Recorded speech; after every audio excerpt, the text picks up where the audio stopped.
Hello दोस्तों, स्वागत है आपका मेरे इस यूट्यूब चैनल यूनिवर्स वाला में। आज मैं आपको बीए सेकेंड ईयर का जो इलेक्टोरल लिटरेसी का पेपर लगने वाला है उसके छोटे क्वेश्चन जो एबीसीडी में आते हैं वो करवाने जा रहा हूं। तो वीडियो को ध्यान से देखिए और पूरा देखिए।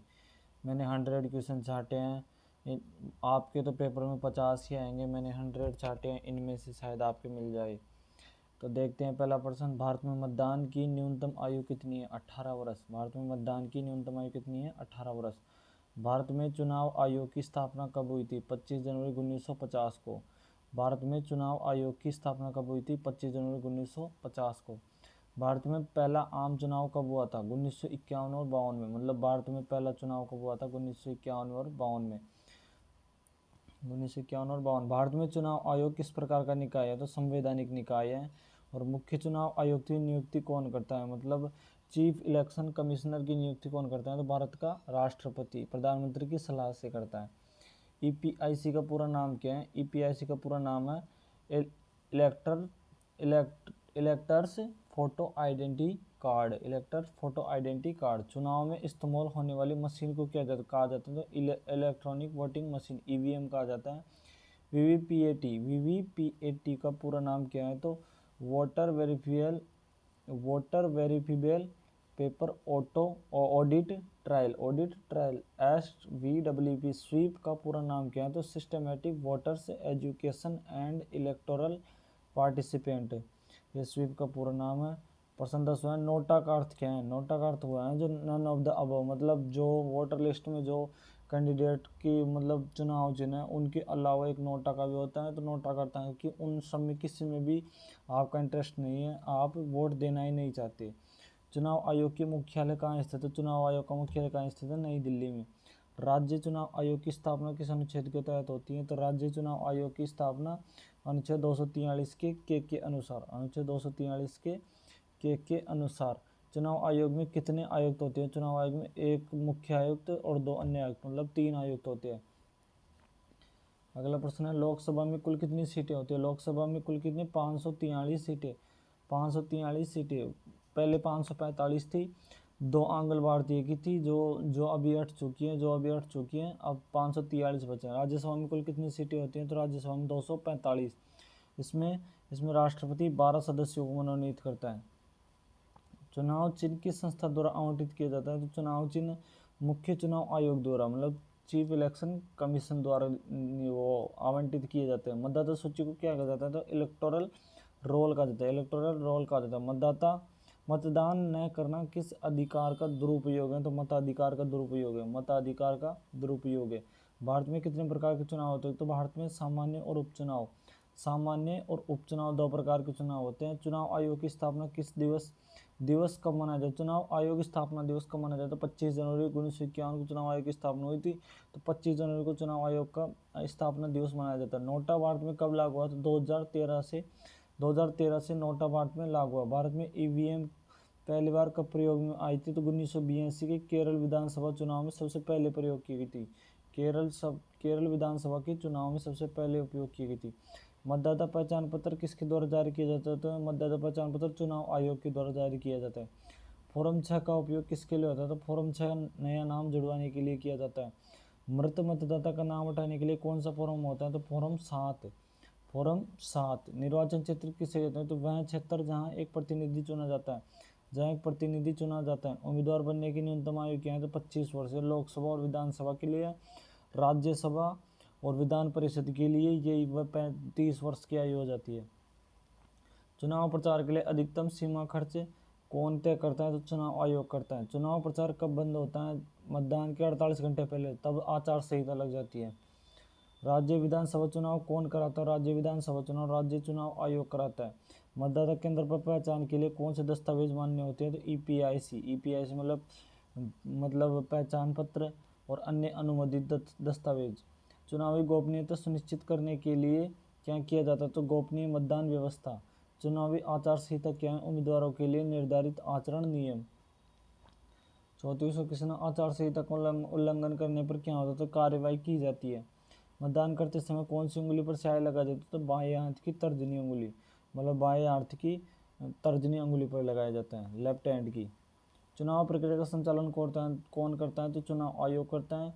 वीवीपीएटी से क्या सुविधा मिलती है? तो वोट की पुष्टि होती है। कौन सा पोर्टल ऑनलाइन मतदाता सेवाओं के लिए है? तो एनवीएसपी जिसका पूरा नाम है नेशनल वोटर सर्विस पोर्टल। मतदाता में कितना प्रतिशत हिस्सा लेना लोकतंत्र के लिए बेहतर माना जाता है? तो 70 या उससे अधिक प्रतिशत लोकतंत्र के लिए बेहतर माना जाता है। एक व्यक्ति कितनी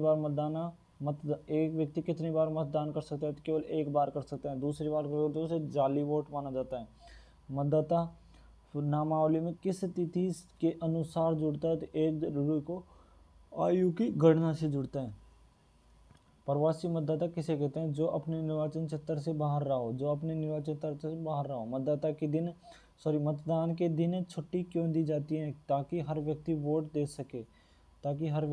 दे सके। मतदान न करना क्या अनैतिक है?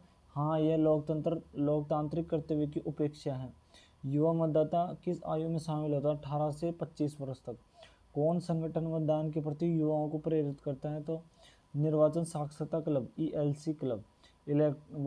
Election literacy club. चुनाव आयोग की आधिकारिक वेबसाइट क्या है? तो www.eci.gov.in। निर्वाचन साक्षरता दिवस कब मनाया जाता है? निर्वाचन साक्षरता दिवस 25 जनवरी को मनाया जाता है। भारत में भाग लेने वाले नागरिकों क्या कहते हैं? तो मतदाता। उम्मीदवार को अयोग्य घोषित कर सकता है कौन? चुनाव आयोग और न्यायालय। निर्वाचन का अर्थ क्या होता है? प्रतिनिधि चुनने की प्रक्रिया। चुनाव में खड़ा होने के लिए नागरिकता आवश्यक होती है। हाँ, मतलब चुनाव में खड़ा होने के लिए नागरिकता आवश्यक है। मतलब कोई विदेशी भारत में आकर ऐसे वोट नहीं लड़ सकता जब तक कि उसे भारत की नागरिकता न मिली हो। भारत का पहला मुख्य चुनाव आयुक्त कौन था? तो सुकुमार सेन। मतदाता सूची किस स्तर पर बनाया जाता है? मतदाता सूची विधानसभा क्षेत्र स्तर पर बनाया जाता है। चुनाव के समय नियंत्रण किसका होता है? तो चुनाव आयोग का नियंत्रण होता है। उम्मीदवारों को चुनाव चिन्ह कब मिलता है? उम्मीदवारों को चुनाव चिन्ह नामांकन के बाद जांच उपरांत। आदर्श आचार संहिता किसके लिए बाध्य कह रहे? तो सभी राजनीतिक दलों और उम्मीदवारों के लिए। मतदाता की प्रक्रिया कितने चरणों में होती है? तो आवश्यकता अनुसार सॉरी गाइज,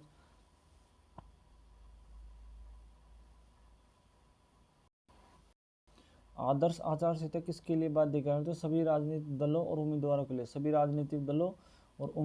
लिए। मतदाता की प्रक्रिया कितने चरणों में होती है? तो आवश्यकता अनुसार एक से अधिक चरणों में। चुनाव पर्यवेक्षक कौन नियुक्त करता है?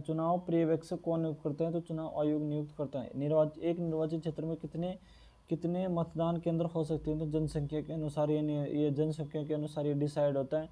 मतदाता केंद्र में किस अधिकारी का नेतृत्व होता है? पीठासीन अधिकारी का नियंत्रण होता है। ईवीएम में कितने बटन होते हैं? ईवीएम में 16 बटन होते हैं, एक कंट्रोल यूनिट में होता है। बैलेट पेपर किस स्थिति में उपयोग होता है? विशेष परिस्थितियों में उपयोग होता है। मॉक पोल क्या होता है? मतदान से पहले मशीनों की जांच करना।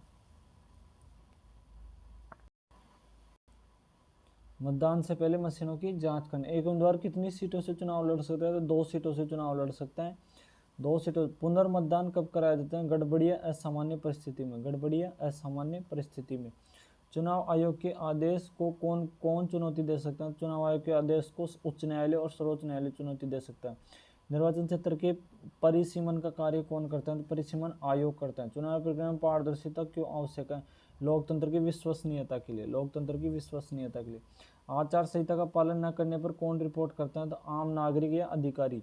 मतदाता पहचान पत्र में त्रुटि सुधार के लिए कौन सा फॉर्म होता है? तो फॉर्म 8 होता है। 7 मतलब कोई मृत व्यक्ति का नाम हटाने के लिए, 6 जीवित व्यक्ति का नाम जुड़वाने के लिए। मतदाता सूची में स्थान परिवर्तन के लिए कौन सा फॉर्म है? तो 6A।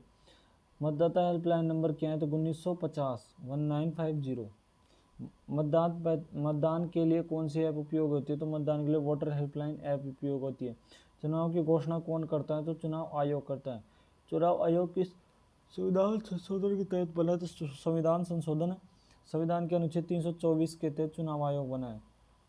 नामांकन वापसी की अंतिम तिथि कौन तय करता है? तो चुनाव आयोग करता है। उम्मीदवार की जमानत राशि जब्त कब होती है? जब वह निर्धारित मत प्राप्त नहीं करता। मतलब वह एक कोटा होता है, वो कोटा से उसे अधिक मत प्राप्त करना होता है, तो तब जाकर उसकी जमानत राशि वापस मिलती है, वरना जब्त कर ली जाती है। चुनाव का परिणाम किसके द्वारा घोषित किया जाता है? तो रिटर्निंग अधिकारी द्वारा। रिटर्निंग अधिकारी द्वारा। चुनाव की निगरानी कौन करता है? चुनाव की निगरानी चुनावी पर्यवेक्षक करता है। चुनाव के दौरान मीडिया की भूमिका क्या है? तो निष्पक्ष रिपोर्टिंग। कौन से दस्तावेज से पता चलता है कि आपने वोट डाला है? उंगली पर लगी स्याही के अनुसार। उंगली पर लगी स्याही के अनुसार। क्या बिना मतदान पहचान पत्र को के वोट दिया जा सकता है? हाँ, वैकल्पिक पहचान पत्र से। क्या एनआरआई भारत में वोट दे सकते हैं? हाँ, यदि वे भारत में उपस्थित हो। यदि वे भारत में उपस्थित हो।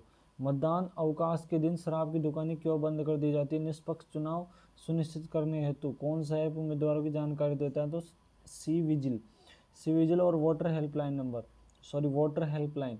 उम्मीदवारों की आपराधिक पृष्ठभूमि कहाँ प्रकाशित होती है? तो चुनाव आयोग की वेबसाइट और समाचार पत्रों में। चुनाव प्रचार में धर्म का उपयोग क्या वैध है? नहीं, है आचार संहिता का उल्लंघन है।